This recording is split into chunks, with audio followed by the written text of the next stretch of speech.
In this video, we're going to talk about how I sold trash to make money.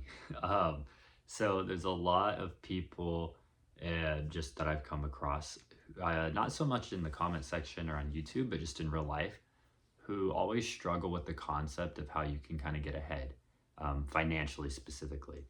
And they always say like wages are low and costs are high and inflation's crazy, which is all true. We've all been kind of hit by that and had to scale down. At least people kind of in my demographic have and in my area. And it can be kind of a hard thing, especially if you're only relying on whatever job income you have, or maybe your parents give you a set amount of money and it doesn't go as far as it used to. But there are options to make more on the side without having to just rely on one boss or one source. And you don't have to have like affiliate marketing or start a YouTube channel. It can be way lower than that.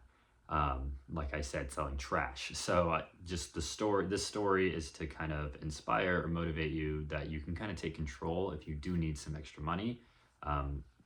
Some of this stuff could be sustainable, I guess, if you really wanted to push it. I don't know why you would, but if you ever just needed like quick money for something to get out of a bind, or maybe you really wanted to put some money into like a YouTube channel or a website or a business that you're trying to start, especially at a smaller scale, this could be a good option. So we've done this a couple of times in a couple different ways. So basically on trash day in my area, people can lay out whatever they want. It doesn't have to be in the bin. So you could just lay out a whole desk outside and the garbage man will take it, which is kind of wild. If you're not from this area, I guess that's not normal. But if you drive around or walk around, depending on your situation, and you take some of this stuff and list it on Marketplace, you can make like a decent amount of money in a week by just selling this stuff. So my buddy, he found, it was like a fruit display piece, like a little wooden thing that you would put in a kitchen. And he just took it out of someone's garbage. It wasn't like in the can. You're not digging through trash because that's illegal.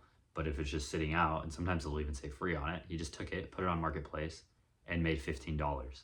And then I had a hammock one time that I had found that was pretty gross.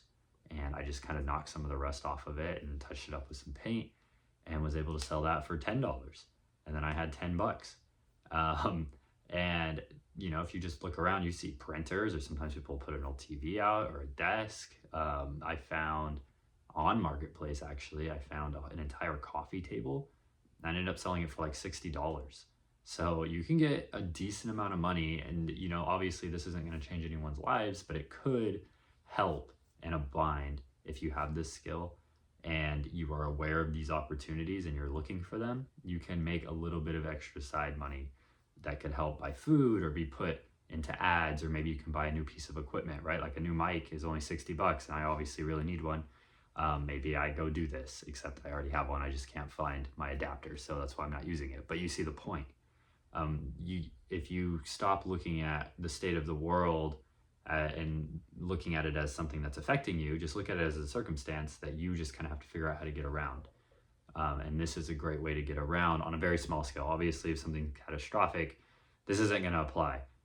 This is strictly for more small things, but there are people who do make a full living off of flipping things.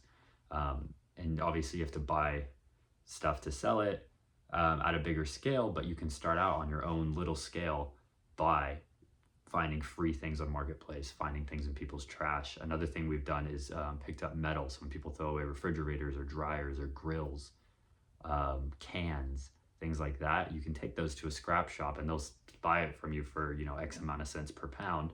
And again, you're not going to get rich off of it, but if you needed some extra money, that would also be a way to do it. I sold cans for years, and I would save up, and about 10 garbage bag full of cans was $120 back in the day. So I don't know what that would be now, but probably around the same. And that's a decent amount of money, especially when you're in like 5th or 6th grade like I was. I would just go to parks and dig through the garbage cans and pull out soda cans and crush them and put them in bags. And then my dad would take me to the recycle shop and we'd get paid for them. And that's how I bought a bike. And then I started my car savings for that, and it was a pretty cool thing that just showed me that, hey, if you need money, that you can just go out and get it if you're resourceful enough.